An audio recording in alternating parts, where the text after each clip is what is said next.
Where's my purse?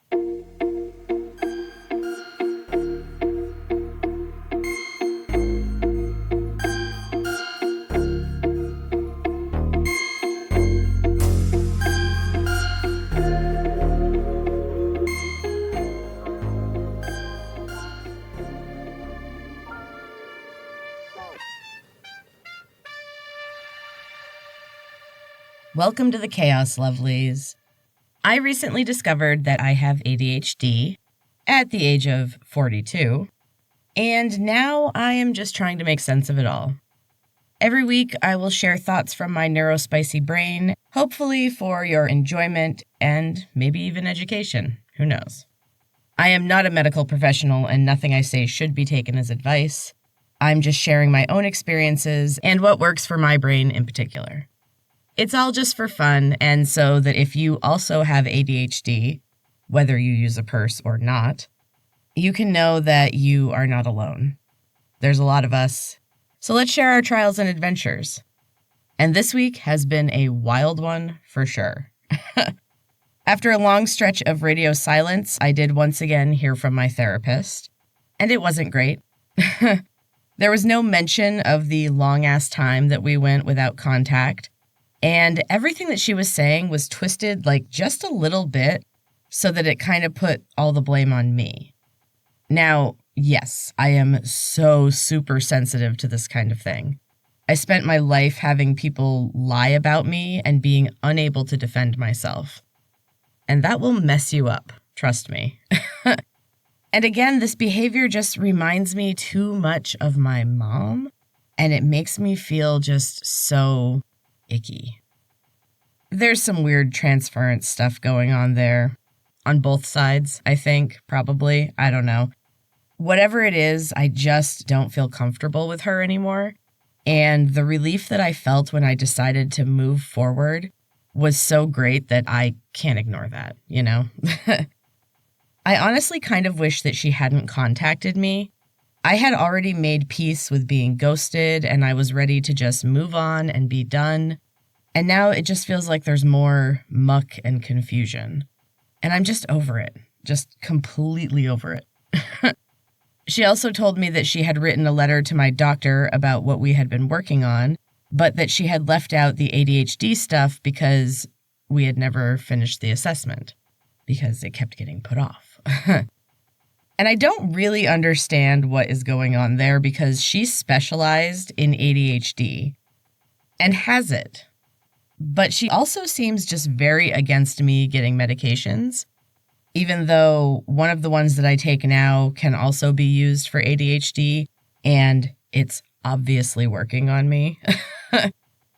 So I asked her to add that to the letter regardless. I'm just done with waiting and waiting and waiting and waiting because it takes so fucking long.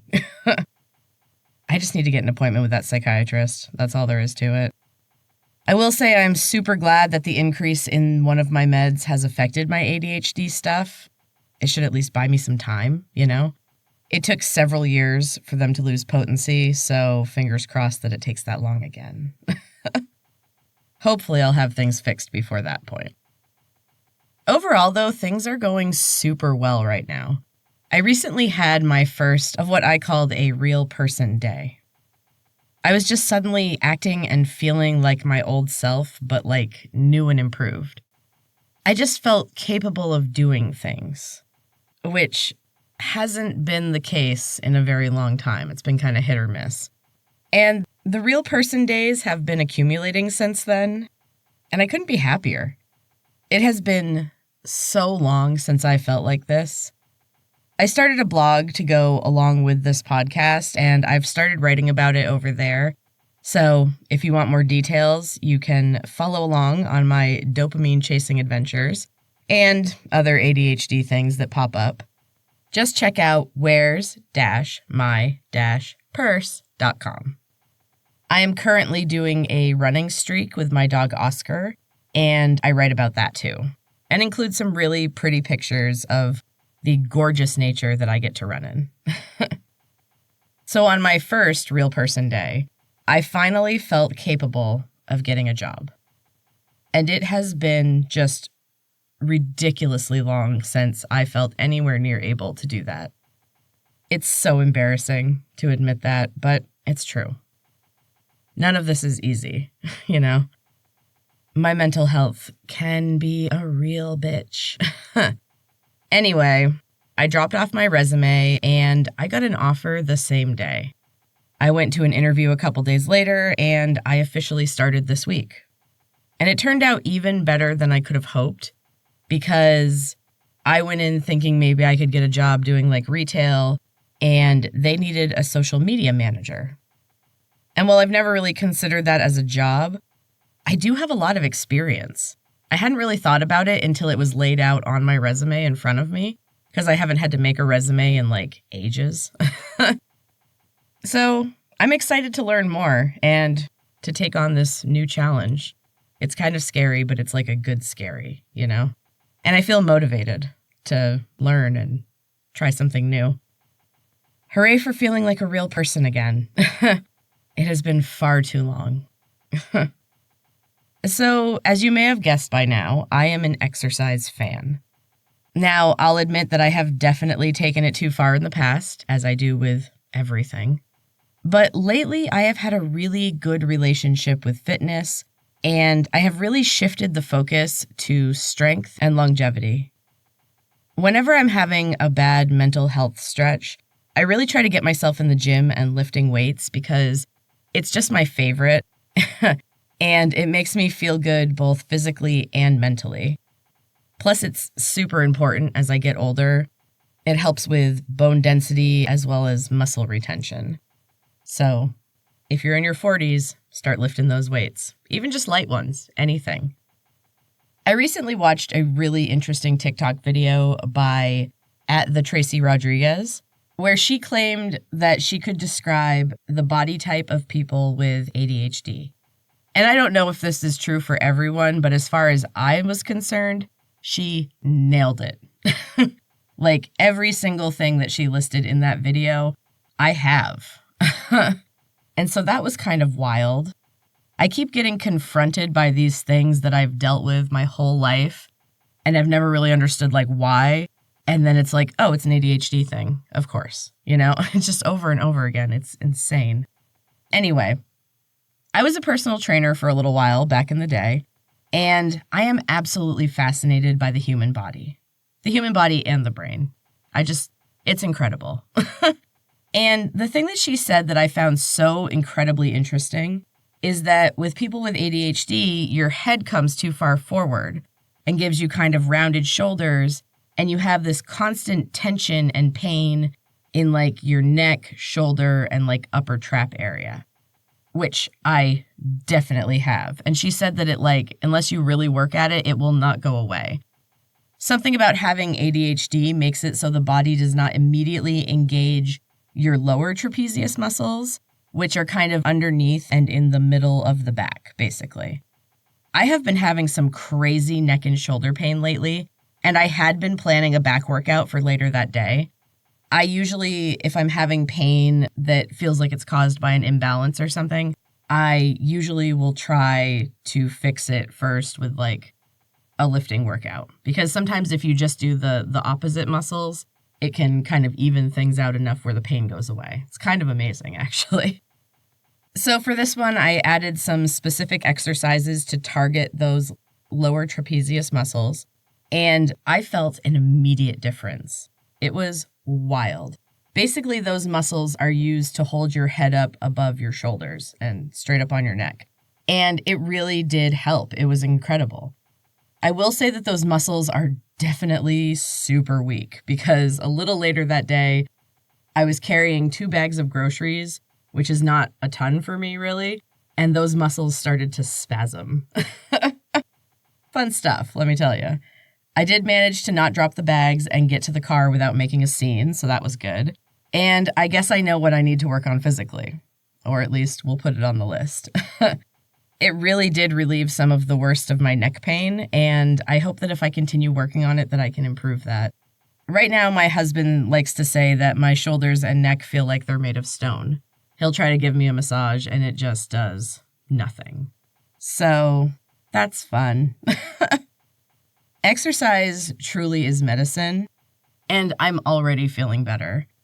I'm enjoying my workouts, and I can feel myself getting stronger. And it just gives me so much hope, you know? On top of the energy and the endorphins and all that good stuff, it just gives me hope. Does anybody else love exercising of any kind? I love almost all types of exercise, but lifting and running are definitely the ones that just make me happy. To quote Elle Woods, exercise gives you endorphins. Endorphins make you happy. Happy people just don't shoot their husbands. Or, jump on a downward spiral and stop taking care of themselves. You gotta love those endorphins. So, in ADHD land, my house is completely out of control right now. We have just begun the school year, and we're also getting ready for fall and eventually winter. That means we're in this fun in-between time where we've started to take some of the stuff out of storage, but it's still too warm to put the summer stuff into storage. So there is just stuff everywhere in my house. It's a lot, and the more chaotic my house is, the worse my ADHD gets, because there's just too many distractions. Oh well, everyone is back at school now. My new job is mostly remote, so I should have some time to at least get some of it in order. I tend to clean in a very haphazard way when I am left to my own devices, but it works, and I do eventually get everything done, so, whatever. I just can't do it when everybody's at home. Again, just way too many distractions. It's hard enough trying to clean the house with the dog following me everywhere. Then you throw in kids and everything else, and yeah, it's impossible. I feel like I use most of my organizational energy for work and at the studio. The house is kind of where everybody relaxes, and I think that's why it can get so chaotic because, everybody just wants to chill out. I'm looking for organization suggestions if any of you neurospicy brains have some good tips because I'm at a loss.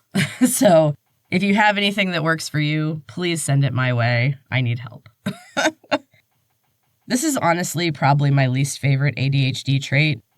Even when I can get organized, I can't seem to stay organized, I am actually organized, just in a way that looks like a complete mess to the casual observer, but I still know where everything is, mostly, So, yeah, if there are any good tips and tricks out there, please send them my way. You can find Where's My Purse on Instagram, Threads, TikTok, and YouTube. If you enjoyed the show, please leave a rating or subscribe. I appreciate it all so, so much. And I hope you have a wonderful week, my neurodivergent friends. I hope the ghosts of your past stay there. I hope you find a fun, enjoyable way to get some of those sweet, sweet endorphins. And of course, I hope you find your purse.